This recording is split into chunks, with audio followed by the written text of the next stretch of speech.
The blood on the snow looked black in the gathering dusk, and Natalie Morrison knew it was her own. She stumbled through the blizzard that had descended on Piñon, New Mexico, with unexpected fury, her body aching from where Thomas had struck her again and again. The freezing wind tore at her threadbare dress, but she barely felt it over the burning pain in her ribs and the throbbing in her left eye, already swelling shut. Behind her, somewhere in the white chaos, she could still hear him shouting her name, his voice thick with whiskey and rage. She had to keep moving. If he caught her this time, she knew with terrible certainty that she would not survive it. It was January of 1882, and the worst winter storm to hit this part of New Mexico territory in 20 years had trapped everyone indoors. Everyone except Natalie, who had fled into the teeth of it rather than endure another moment under Thomas Morrison's fists. They had been married for 3 years, and each year had been worse than the last. He had seemed so different when they met in Santa Fe, charming and attentive, but the mask had slipped within weeks of their wedding. Now, at 24 years old, Natalie felt ancient, worn down by fear and pain. Her foot caught on something buried beneath the snow, and she went down hard, crying out as her injured ribs protested. The cold bit into her hands as she tried to push herself up, but her strength was failing. The wind howled around her like a living thing, and the snow was falling so thick she could barely see 3 feet ahead. She had no idea where she was anymore, only that she had to get away, had to find somewhere, anywhere that was not that small house with its peeling paint and its air of violence. "Please," she whispered to no one, to God, to the merciless storm. "Please." Her arms gave out and she collapsed face first into the snow. It was almost peaceful lying there. The cold was numbing now, taking away the pain. Maybe this was better. Maybe freezing to death in a blizzard was kinder than going back. Her eyes drifted closed. The sound of hoofbeats was so faint at first that she thought she imagined it. Then they grew louder, closer, and suddenly a dark shape loomed over her. Strong hands gripped her shoulders and turned her over. "Dear God," a man's voice said, rough with shock. "Madam, madam, can you hear me?" Natalie forced her good eye open. Through the swirling snow she saw a face, young and weather-beaten, with intense blue eyes beneath the brim of a snow-covered hat. A cowboy. She tried to speak, but only managed a weak sound. "I've got you," he said, and his voice was steady despite the storm. "You are going to be all right." He lifted her as though she weighed nothing, cradling her against his chest as he carried her toward his horse. The animal, a sturdy bay gelding, stood patient despite the weather. The cowboy somehow managed to mount while holding her, settling her in front of him and wrapping his heavy coat around both of them. "My name is Connor Easton," he said close to her ear, his breath warm against her frozen skin. "We are not far from my place. Just hold on." Natalie wanted to tell him about Thomas, wanted to warn him, but the words would not come. She let herself sink into the warmth of Connor's body, into the steady rhythm of the horse's gait, and the darkness took her. She woke to firelight and warmth. For a moment she simply lay still, confused, before memory came flooding back and panic seized her. She tried to sit up and gasped as pain lanced through her ribs. Easy now. Connor appeared at her side, gently pressing her back down. "You have got some badly bruised ribs, maybe cracked. You need to stay still." She was lying on a bed in a small but well-kept cabin. The fire in the stone hearth crackled cheerfully, and she could hear the storm still raging outside. Connor knelt beside the bed, his face creased with concern. He had removed his hat and coat, and she could see he was perhaps 27 or 28, with dark brown hair and those striking blue eyes. There was something solid about him, something that spoke of dependability. "Your husband," Connor said quietly, and his jaw tightened. "He did this to you?" Natalie felt tears sting her eyes and looked away, ashamed. But Connor reached out and very gently touched her chin, turning her face back toward him. There was no judgment in his expression, only a terrible, contained anger. "You do not have to be ashamed," he said. "None of this is your fault. Do you understand me? None of it." "He will come looking for me," Natalie whispered, her voice hoarse. "When the storm clears, he will find me. He always does." Connor's expression hardened into something that was almost frightening in its intensity. He stood up, moving to the window and looking out into the white chaos beyond. When he spoke, his voice was low and absolutely certain. "He will never touch you again." Something in the way he said it made Natalie believe him, even though she knew how impossible it was. Thomas owned her in the eyes of the law and the church. A wife was her husband's property. There was nowhere she could go that he could not claim her back. "You do not know him," she said. "You do not know what he is like." "I know what I saw out there," Connor replied, turning back to face her. "I know that you were willing to die in a blizzard rather than stay with him. That tells me everything I need to know." He moved back to her side and crouched down so they were at eye level. "I am not going to let him take you back. I do not care what the law says. Some things are just wrong, and a man beating his wife is one of them." "Why would you help me?" Natalie asked, searching his face. "You do not even know me." Connor was quiet for a long moment, his blue eyes studying her. "My mother," he said finally. "She was married to a man like yours before my father. She got away, but it was close. She used to tell me that if I ever saw a woman in that situation, I had a duty to help her no matter what. Said it was the debt she owed to the man who helped her." He paused.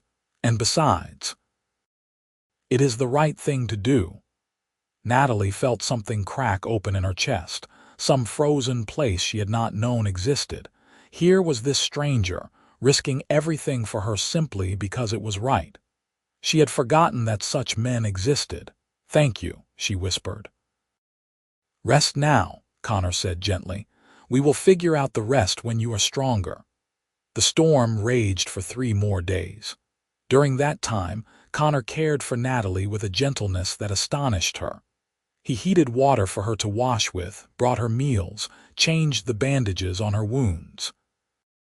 He never touched her without asking first, never came too close without warning. Slowly, she began to understand that this was what respect looked like, what kindness felt like.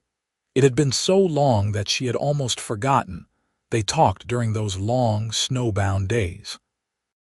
Connor told her about his life, about growing up on a ranch in Texas, and heading out on his own at 18 to make his way as a cowboy. He had come to New Mexico 2 years ago and worked at the Double Bar Ranch, 5 miles south of Piñon.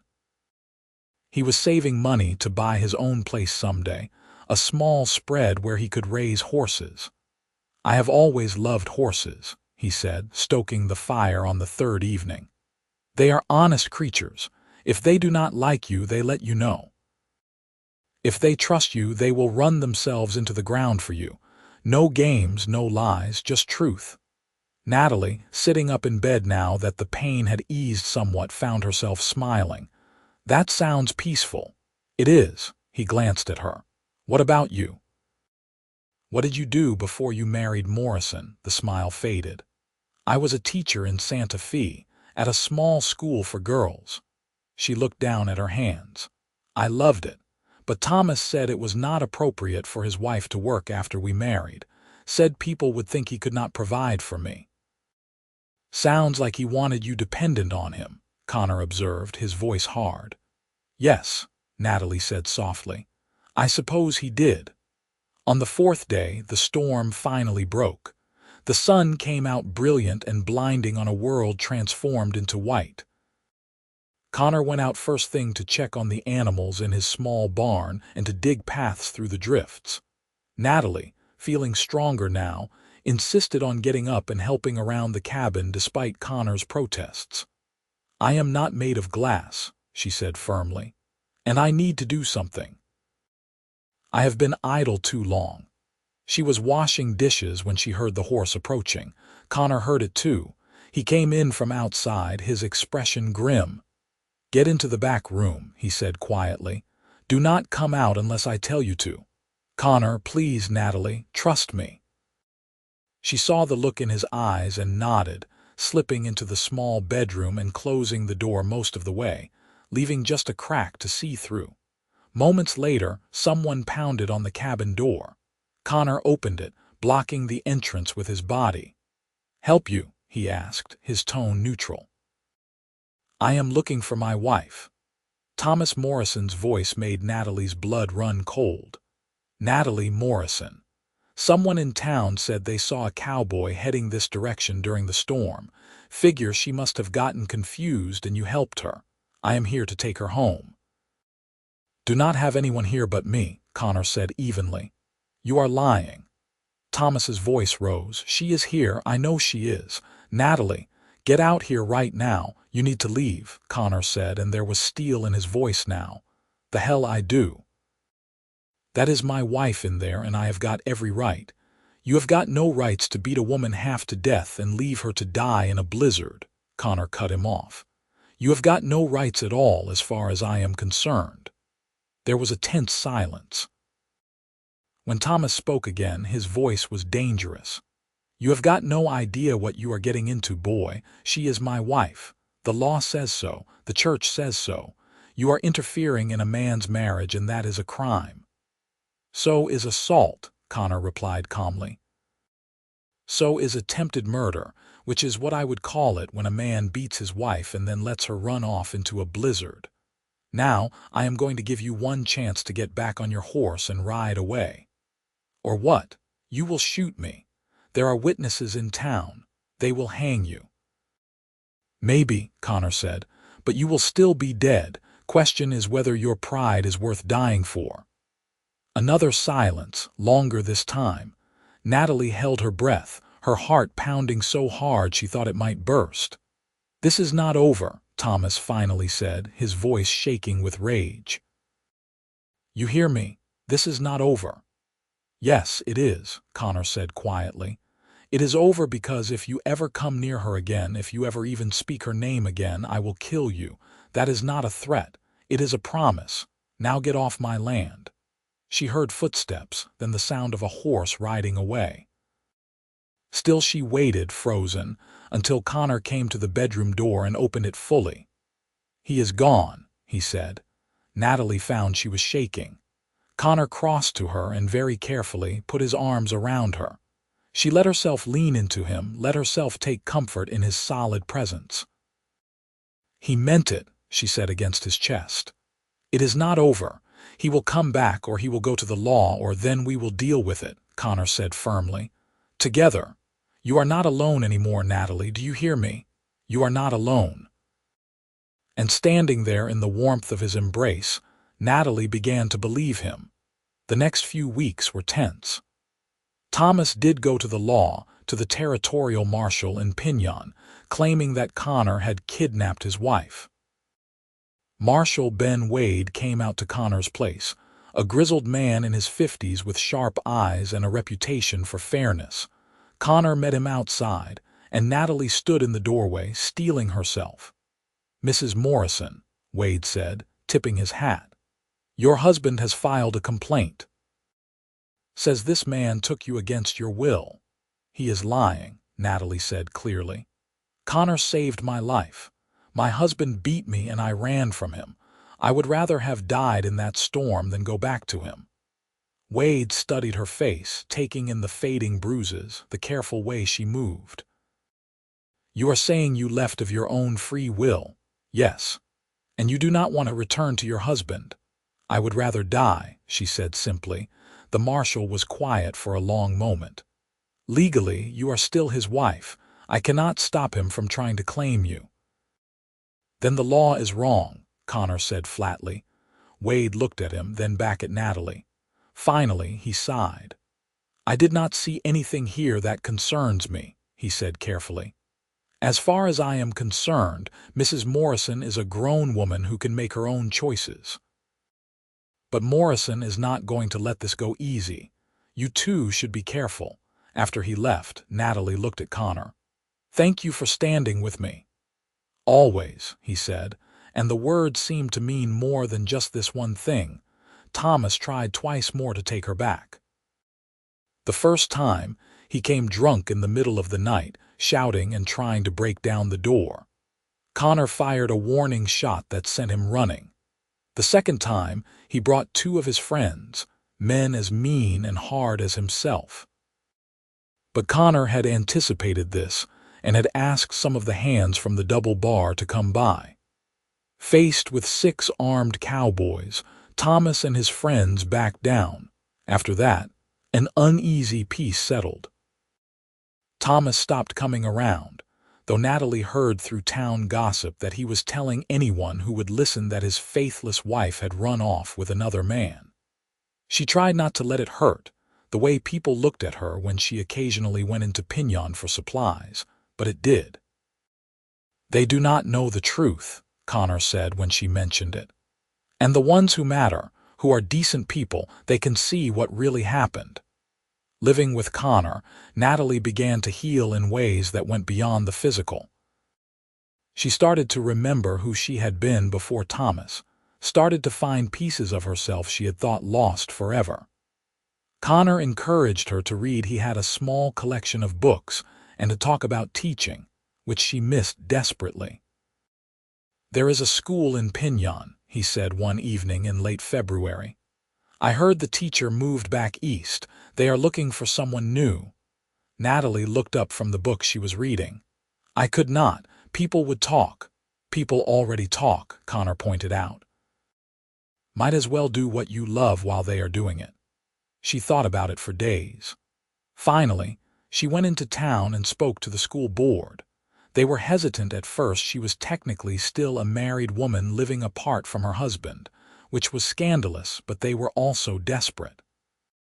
The children had been without a teacher for 2 months. They agreed to hire her on a trial basis. The first day was terrifying. Natalie stood in front of the small classroom with its dozen students ranging from 6 to 14 and felt all her old confidence come flooding back. Teaching was like breathing, natural and necessary. By the end of the week, she knew she had made the right choice. Connor noticed the change in her immediately. "You are glowing," he said when she came home and she had started thinking of the cabin as home on Friday evening. "I forgot how much I loved it," she admitted. "How much it made me feel like myself." He smiled at her, and something in his expression made her heart skip. Over the weeks of living together, something had been growing between them, something neither of them had acknowledged. It was there in the way he looked at her when he thought she was not watching, in the way she found excuses to brush past him, in the comfortable silences they shared. But Natalie was still married, and Connor was too honorable to push past that boundary. It created a sweet, aching tension between them. In March, Thomas Morrison disappeared. He got drunk at the saloon one night and rode off into the darkness. His horse came back the next morning, but Thomas did not. They found him 3 days later at the bottom of a ravine, his neck broken. It looked like he had been too drunk to manage the rocky trail and had simply ridden off the edge in the darkness. When Marshal Wade came to tell Natalie, she felt a confusing rush of emotions. Relief, certainly, and guilt about feeling relieved, and a strange sort of grief for the man Thomas might have been if he had been different. "You are free now," Connor said quietly that evening. They were sitting by the fire, the spring rain pattering on the roof. "Legally free." Natalie looked at him. This man who had saved her life and asked nothing in return, who had stood between her and danger without hesitation, who had given her space to heal and become herself again. Somewhere along the way, gratitude had transformed into something much deeper. "Connor," she said softly, "I need to tell you something." He turned to her, his blue eyes steady. "I know I should probably wait longer, observe some period of mourning, even though God help me, I do not mourn him." But life is too short and too uncertain, and I have wasted too much time already being afraid." She took a breath. "I love you. I have loved you for weeks now, maybe since the first moment you told me he would never touch me again. You made me believe I was worth saving. You made me remember who I was, and I love you for it." Connor was very still. Then slowly he reached out and took her hand. His palm was calloused and warm, his grip gentle but sure. "I have loved you since I pulled you out of that snow," he said, his voice rough with emotion. "Watched you lying there half dead, and something in my chest just cracked right open. Every day since then, I have loved you more. Watching you heal, watching you come back to yourself, watching you be brave enough to take your life back, Natalie. You are the strongest person I have ever known. And if you will have me, I would count myself the luckiest man alive." She kissed him then, leaning across the space between them, and it was nothing like kissing Thomas had been. This was gentle and passionate all at once, full of promise and possibility. Connor cradled her face in his hands like she was something precious, and when they finally pulled apart, they were both breathless. "Marry me," Connor said. "When enough time has passed that it will not cause talk, marry me, or before that if you do not care about talk. I want to spend every day for the rest of my life making you happy." "Yes," Natalie said, laughing and crying at the same time. "Yes, absolutely yes." They waited 6 months until September before they married. It was long enough to be respectable, but short enough that they did not have to spend too much time apart. Connor proposed properly, with a ring he had bought with a month's wages, a simple gold band with a small sapphire. "Blue like your eyes," Natalie said when he slipped it onto her finger, and he kissed her in the middle of Pignon's main street while people stared. The wedding was small, held in the church with just a few close friends in attendance. Natalie wore a dress she had sewn herself, pale blue cotton with white lace at the collar. Connor wore his best suit, his hair slicked back, looking nervous and happy all at once. When the preacher asked if she took Connor to be her lawfully wedded husband, Natalie spoke her "I do" in a clear, strong voice. This time she was choosing. This time it was real. They honeymooned at the cabin that had become their home, neither wanting to be anywhere else. Connor carried her over the threshold even though she was already living there, making her laugh. "Tradition," he said solemnly, then spoiled it by grinning. That night they came together as husband and wife, and it was a revelation. Connor touched her with reverence, with passion, but also with care, always making sure she was comfortable, that she wanted what was happening. For the first time, Natalie understood what the marriage bed could be when there was love and respect. She fell asleep in his arms, feeling safe and cherished and entirely whole. Life settled into a comfortable rhythm. Natalie taught during the school year, earning respect in the community both for her teaching skill and for her quiet strength. The initial scandal of her situation faded as people saw how happy she and Connor were together, how he treated her with unfailing kindness and respect. Connor continued working at the Double Bar Ranch, but he was also saving every penny he could toward his dream of buying his own place. The ranch owner, an older man named Samuel Hart, took a liking to the couple. When he decided to sell off a portion of his land in the spring of 1883, he gave Connor first option to buy. It was 200 acres with good grazing, water access, and a spot that would be perfect for a house. Connor came home that evening with the news, his face split in a huge grin. "It is ours if we want it," he said, picking Natalie up and spinning her around. "Our own place, our own land. We can build a house, start a horse breeding operation, everything we talked about." "How much?" Natalie asked, breathless from the spinning and from excitement. He told her. It was a lot, but not impossible. Between his savings and what she had managed to put aside from teaching, they could make a down payment. The rest they could pay off over time. Let us do it, Natalie said decisively. Let us build our future. They broke ground on the house in April. Connor did most of the work himself with help from some of the ranch hands on weekends. Natalie came out after school each day to watch the progress. It was a simple structure, 2 bedrooms, a main room, and a kitchen, but it was theirs. In June, Natalie realized she was pregnant. She had suspected for a few weeks but wanted to be sure before she told Connor. When she finally shared the news one evening as they sat on the porch of their nearly finished house, he looked stunned. "A baby," he repeated. "We are having a baby." "In December, I think," Natalie said, watching his face anxiously. They had talked about children, but in abstract terms, someday in the future. This was much more immediate. Then Connor smiled, slowly at first, then wider until his whole face was lit with joy. He pulled her into his arms, holding her close.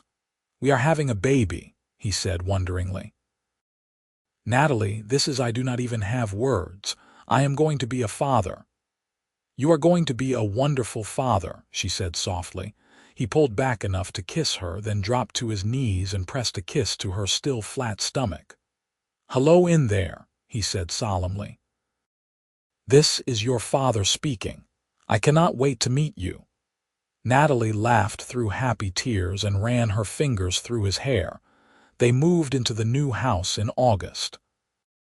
It was not quite finished. There was still trim work to do, and the floors needed a final sanding, but it was livable, and it was theirs. On their first night there, they lay in their new bed and listened to the sounds of the ranch settling around them. "Did you ever imagine this?" Connor asked, his hand resting on the small swell of her belly. "A year and a half ago, did you think you would be here?" "No," Natalie said honestly. "A year and a half ago, I thought I would die in that house with Thomas. I could not see any way out, any kind of future at all." She turned to look at him in the moonlight spilling through the window. "You gave me my life back, Connor. You gave me a future worth living." "You gave me a reason to come home," he replied. "Before you, I was just drifting, working and saving but not really knowing what for. Now I know. Everything I do is for you, for us, for the family we are building." Their son was born on December 15th, 1883, after a long labor that left Natalie exhausted but exhilarated. Connor, who had paced outside for hours while the midwife worked, was finally allowed in to meet his child. He approached the bed where Natalie lay holding a tiny, red-faced bundle, and his eyes went wide with wonder. "He is so small," he whispered. "He is perfect," Natalie said. "Do you want to hold him?" Connor took the baby with shaking hands, cradling him against his chest with infinite care. The baby yawned and Connor laughed, a sound of pure delight. "What should we name him?" he asked. They had discussed names for months without settling on anything. Now, looking at her husband holding their son with such tenderness, Natalie knew. "James," she said. "After your father." Connor looked up at her, his eyes bright with tears. "Are you sure?" "I am sure."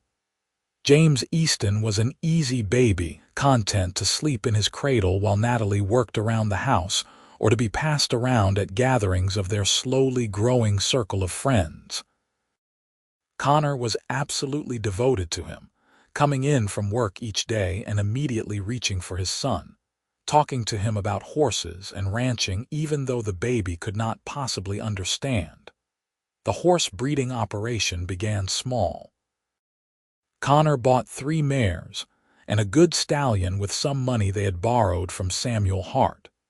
He worked the horses with a patience and gentleness that Natalie found beautiful to watch, earning their trust through consistency and kindness. "It is the same as with people," he told her one evening as they watched the horses grazing in the pasture.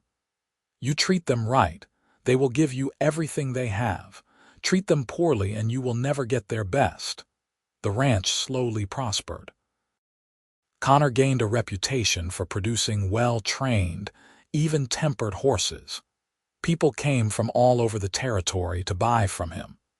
Natalie continued teaching, bringing James with her to school when he was a baby, and then enrolling him as a student when he was old enough.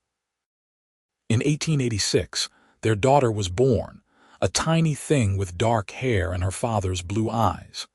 They named her Margaret, after Natalie's mother. Connor was just as smitten with his daughter as he had been with his son, and Natalie often came upon him singing lullabies to her in a surprisingly good voice. Life was not without its challenges. There were hard winters and dry summers, times when money was tight and they worried about making their payments to Samuel. But they weathered each challenge together, their bond growing stronger with each passing year. In 1889, Samuel Hart died, leaving the Double Bar Ranch to his nephew from back east. The nephew had no interest in ranching and sold the entire spread to a cattle company. Connor managed to buy an additional 100 acres that bordered their own property, expanding their operation significantly.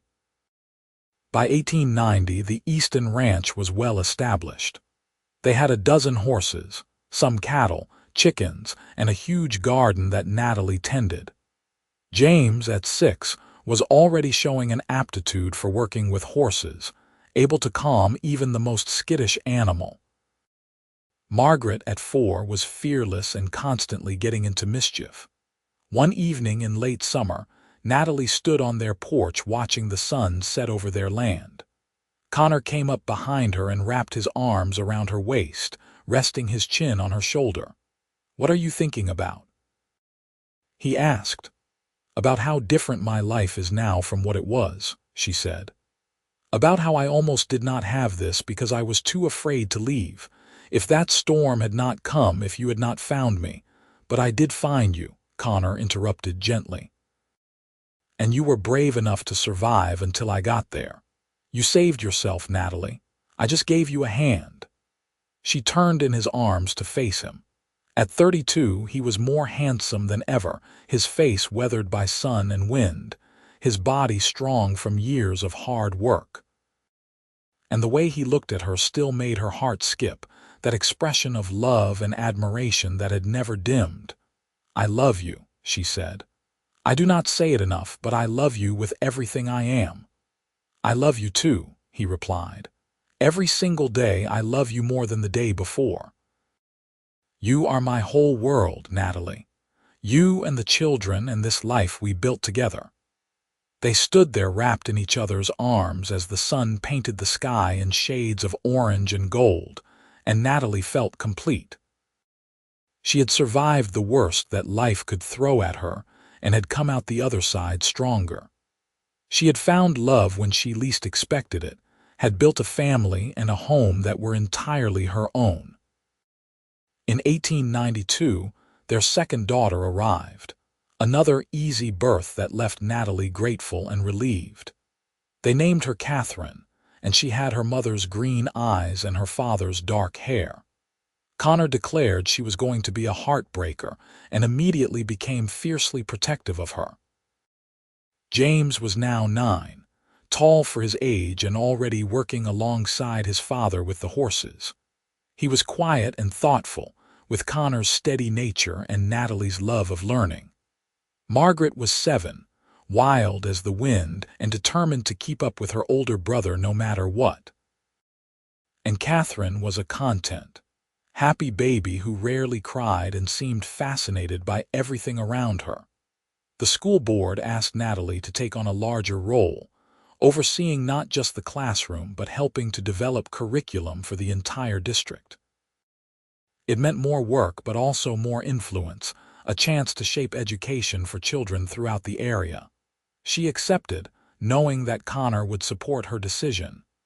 "You are meant to teach," he said when she told him. "It is your calling, same as horses are mine.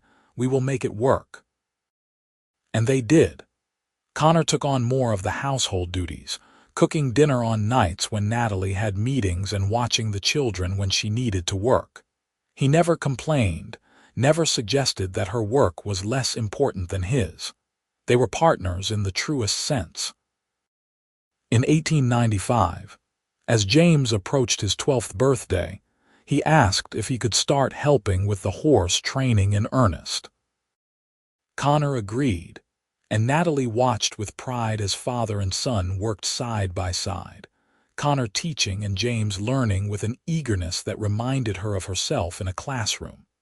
Margaret announced that she wanted to be a veterinarian, a bold choice for a girl, but Natalie encouraged her. "You can be anything you want to be," she told her daughter. "Do not let anyone tell you otherwise." Catherine, at 3, was still too young to know what she wanted, but she was already showing signs of being artistic, always drawing on any scrap of paper she could find.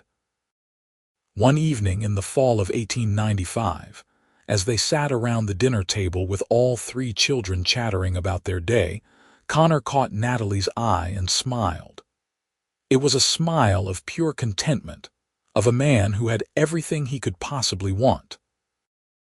Later, after the children were in bed, they sat together on the porch as they had done countless times before. The night was clear and cool, stars brilliant overhead. "You remember what you said to me that first day?" Natalie asked, "when Thomas came looking for me." "I said he would never touch you again," Connor replied. "You kept that promise," she said softly. "In every way that matters, you did not just protect me from him. You helped me become strong enough that I did not need protecting anymore. You believed in me when I had forgotten how to believe in myself." Connor took her hand, lacing their fingers together. "You did the same for me. Before you, I was just going through the motions, working, saving, but not really living. You taught me what it means to love someone, to be part of something bigger than myself. You gave my life meaning." "We gave each other meaning," Natalie said. They sat in comfortable silence for a while, listening to the night sounds of the ranch around them. Somewhere in the distance, one of the horses whinnied. An owl hooted from the barn. The wind rustled through the cottonwoods they had planted when they first broke ground on the house. "I want to grow old with you," Connor said suddenly. "I want to watch our children grow up and have children of their own. I want to sit on this porch when we are 80 and look back on a lifetime of memories.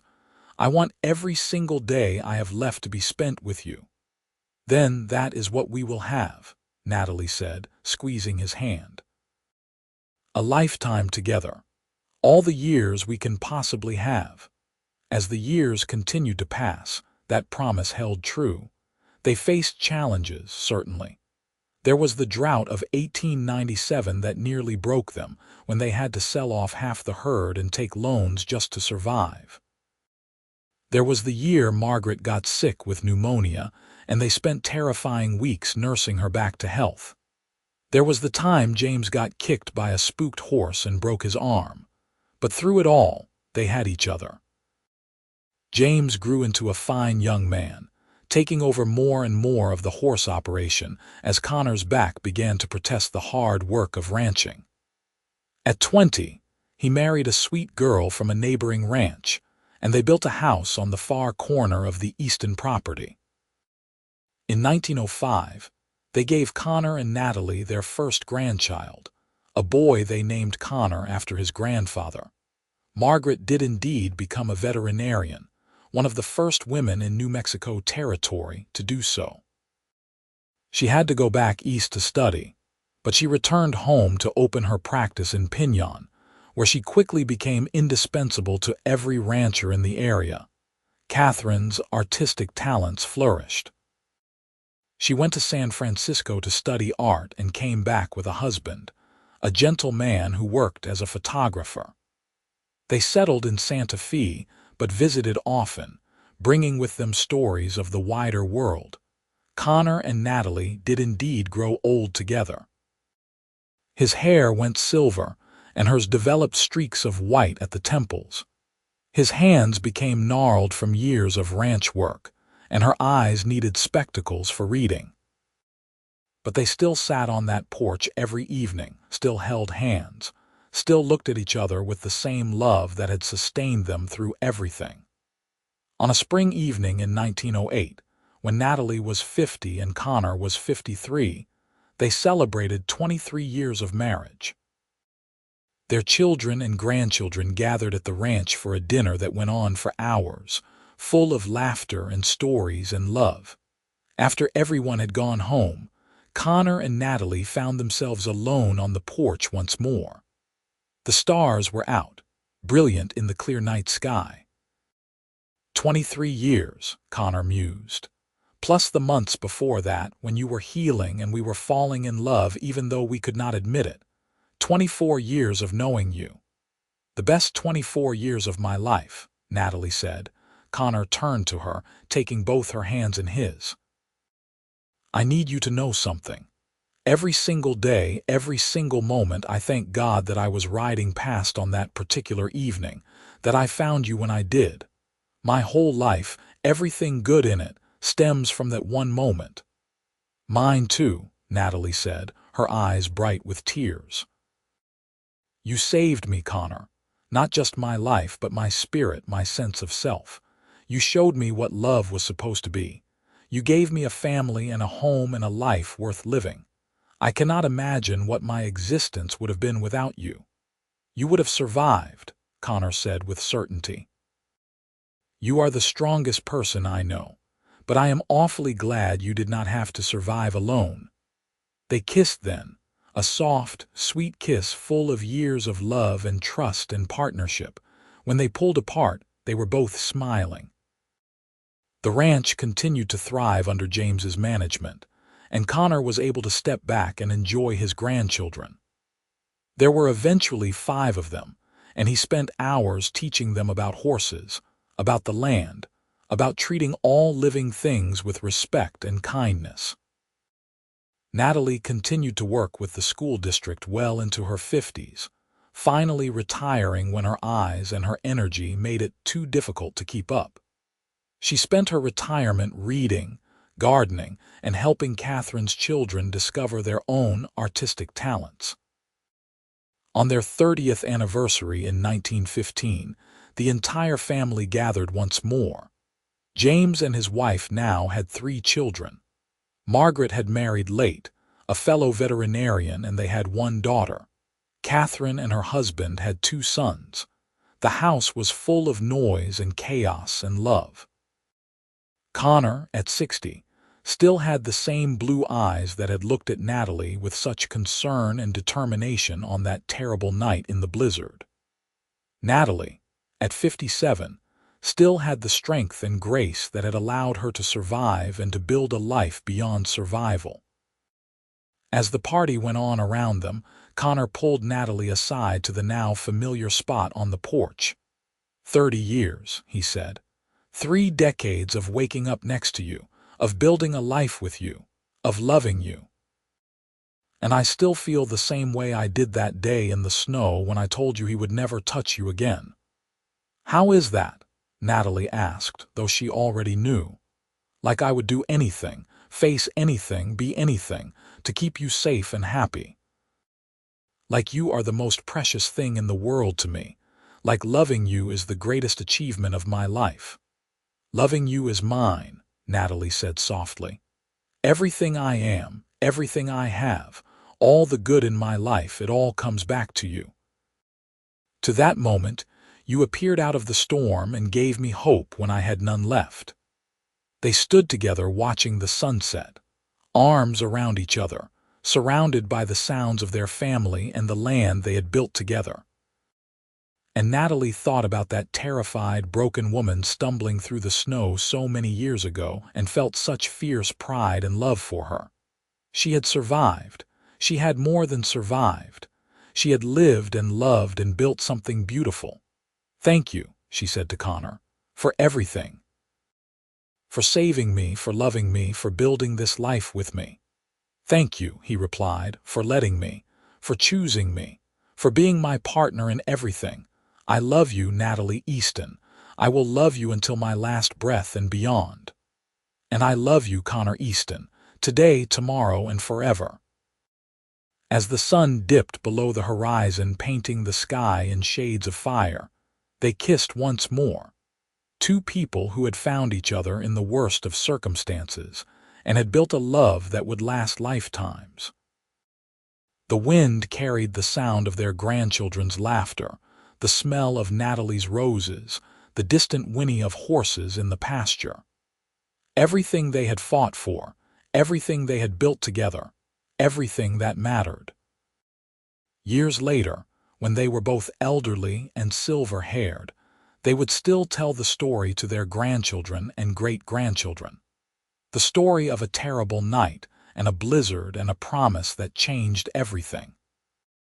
The story of how love could heal even the deepest wounds, how courage could come from the most unexpected places, how two people could find each other against all odds and build something beautiful together. And every time they told it, Connor would take Natalie's hand and say the same thing. He never touched her again, and I spent the rest of my life making sure she knew what real love looked like. And Natalie would smile and add, "He showed me I was worth saving." And then he spent every day after showing me I was worth loving. It was a story with a happy ending, the kind that lasts forever. The kind that reminds everyone who hears it that even in the darkest moments, hope can appear, that love exists, that healing is possible, that tomorrow can be better than today, and that sometimes the greatest love stories begin with the simplest words. You are going to be all right. Their love lasted until the very end, until they were both ancient and weathered and beautiful in the way that people who have lived fully and loved well are beautiful. And when they finally passed, within months of each other, they left behind a legacy of love and strength and kindness that would ripple through generations. Their children and grandchildren and great-grandchildren would carry their story forward, a testament to the power of love to transform lives, to heal wounds, to build futures where there seemed to be none. The ranch remained in the family, passed down through James and his descendants. The house stood strong against the New Mexico weather, a monument to what two people could build together. And sometimes, on spring evenings when the air was clear and the stars were bright, people claimed they could feel the presence of Connor and Natalie still there, still together, still loving each other with the same fierce devotion that had sustained them through life. Their story became legend in Piñon, told and retold until no one could quite remember where the facts ended and the embellishments began. But the heart of it remained true. A woman found dying in a blizzard, a cowboy who saved her, a promise that changed everything, and a love that lasted a lifetime and beyond. It was the kind of story that reminded people what was possible, what love could do, what courage looked like in its purest form, and it all began with those simple, powerful words spoken in the teeth of a storm. He will never touch you again.